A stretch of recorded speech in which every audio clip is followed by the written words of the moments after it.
There are a number of troubling issues relating to the command of Vayikchu li Truma. We had previously noted that the Vayikchu has a shorish of Lamed Kuf Chet and connotes the process of transferring the control, the ownership, the status from one entity to another. And the various translation options for the Lamed Kuf Chet reflect this process. In each of the three translations to the phrase, ranging from they should accept for me, have them bring me, they should take to me. Rashi, on the other hand, reads a spiritual definition into the statement when he writes, Li lishmi, have them dedicate to me an offering.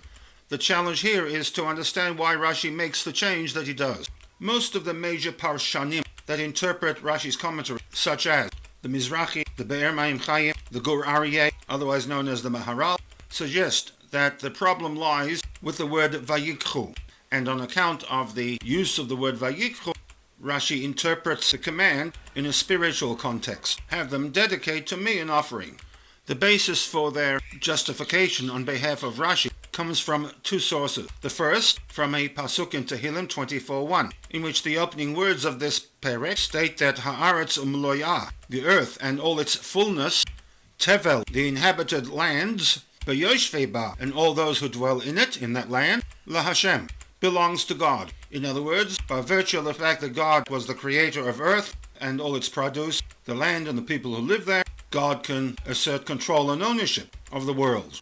If we are to accept this faith statement that everything belongs to God, then it is not possible to transfer any davar gashmi, anything physical, to God.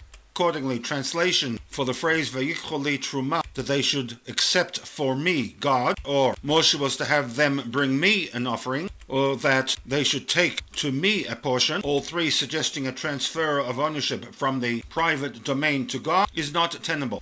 In the same vein, there is a second critique that these Parshonim raise, this time from Tehillim 50:12, and another faith statement, in which David HaMelech puts into the mouth of God, metaphorically, that Im Arev, were I hungry, lo amalach, I would not tell you.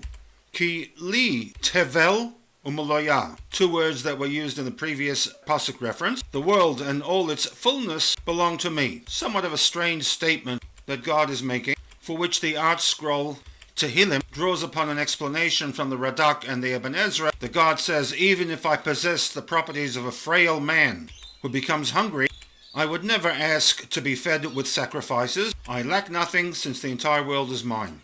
And footnote number 2 reads both arguments as being at odds with a literal bare-bones translation of Vayikchu li Truma, firstly from Tehillim 24:1, a transfer to God is not possible, simply because whatever man owns is really God's, LaHashem ha'aretz u'mloyah.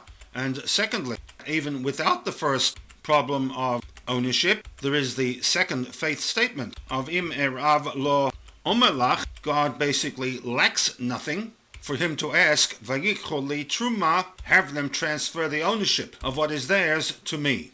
There is a third possible reason, one that also involves a theological issue, that Parshanim used to justify Rashi's rejection of the default translation for Lamed Kuf Chet, which we will discuss in the next panel.